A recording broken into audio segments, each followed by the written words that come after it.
আসসালামু আলাইকুম রহমতুল্লাহ।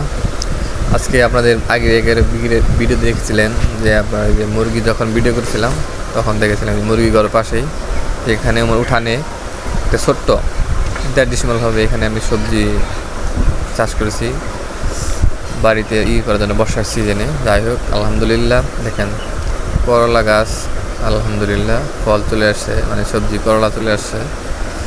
আর এখানে আপনার এই যে এই পাশে দেখেন, এই পাশে এখন ডাটা ফেলে রেখেছি, ডাটা বিছিয়ে ফেলাইছি। দেখা যাক আলহামদুলিল্লাহ। এখন আজকে দেখা ওই যে পিপি গাছটা, এই পিপি গাছের উপরে দেখেন এখানে পাতাগুলো কোকড়ামোকড়া হয়ে যেতেছে।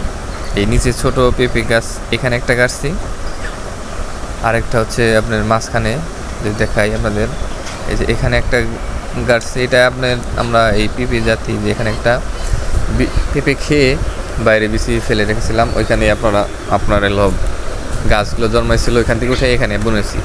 আরও আমি 4-5টা ভালো জাতের পেঁপে গাছ চারা আনবো, তখন আপনাদের দেখাবো ভিডিও। আপাতত এগুলো গেড়ে দিয়েছি, তার জন্য এই পোকাওয়ালা গাছটা আপনার কেটে ফেলবো, নাহলে এটার থেকেই পোকা আপনার ছড়াবে। কেটে হলো বিসমিল্লাহ।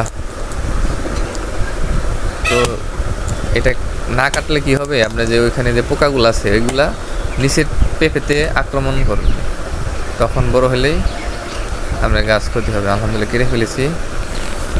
গাছ কাটার আপনি দেখাতে পারলাম না, যেহেতু ভিডিও করছি।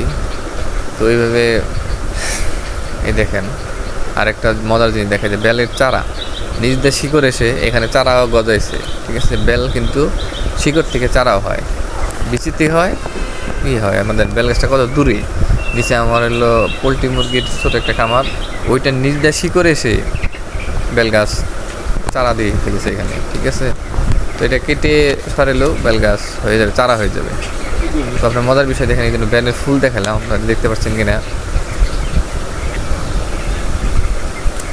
তো এই যে আলহামদুলিল্লাহ করলা গাছ অনেক ভালো হয়েছে। এখানে জানলা দিনে আটকে দিয়েছি, আটকে বলতে আপনি যে বাঁশ কাটলে যে আগা হয়, আগা সুন্দর করে গেড়ে দিয়েছি। এই হলো চিচিঙ্গা, অনেকে অনেক নামে ডাকে, পরলো বয়স শিবচরণ বলে অনেকে, আমরা চিচিঙ্গা বলে ডাকি। আর এটা হচ্ছে আপনার মরিচ গাছ, দেখেন প্রায় আমার মাথা সমান, অর্ধকাটা আমার প্রায় মাথার সমান হয়ে গেছে। তো আলহামদুলিল্লাহ মরিচের চারাও অনেক ভালো, মরিচ ফলন আসতেছে। দেখেন এগুলো বৃষ্টির সিজনের মধ্যে আপনাদের কাজে খাবে। আমরা কেমন দেখেছি আপনারা, আমাদের সবজির ক্ষেতটা ওইটা বেশি বৃষ্টিতে অতিরিক্ত বৃষ্টি হয় যখন এই যে পাশে, তখন আমাদের হয়ে যায়, পানি চলে আসে। এখানে দেখেন ছোট একটা আমের বাগানও দিয়েছি। এখানে প্রায় 6-7টা আম গাছ আছে। এখানে প্রায় জঙ্গল হয়ে গেছে, অনেক দিন ধরে আসি না। আজকে একটু পরিষ্কার করব। আলহামদুলিল্লাহ পরিষ্কার করা শেষ। দেখেন এখন কী জাতের আম গাছ আমি এখানে লাগাইছি, এটা আপনাদের যদি দেখাই আপনারা দেখতে পারবেন। এখানে একটা 12 মাসি আম গাছ আছে, চলেন ওইটা আপনাদেরকে দেখাই। যে এক সাইডে ফলও আসছে, এখন ফুলও আসছে। দেখেন এই যে আলহামদুলিল্লাহ এখানে অনেক ভালো আম চলে আসছে, আর উপরে দেখেন একটা ফুল আসছে। দেখাই আপনাদের, এই দেখেন একটা মুকুল চলে আসছে। তো এটা দ্বিতীয়বার ফল আসতেছে, এর আগে একবার এসেছিল, তার জন্য হয়তো বা আপনার ফুলটা এরকম গাছ ছোট আকারে, সেই হিসেবে ফল আলহামদুলিল্লাহ ভালো। দেখেন আমের সাইজ অনেক ভালো হয়েছে। তো এটা হলো 12 মাসি আম গাছ, মানে এখনও আম ধরে আছে কিন্তু ফুলও আসছে। আর এটা যদি দেখা, এটা হলো হাড়িভাঙ্গা জাত। আর এটা হলো বাড়ি 4 নামে একটা আম আছে, ওটা সুন্দর। আর এটা হলো কিউজাল।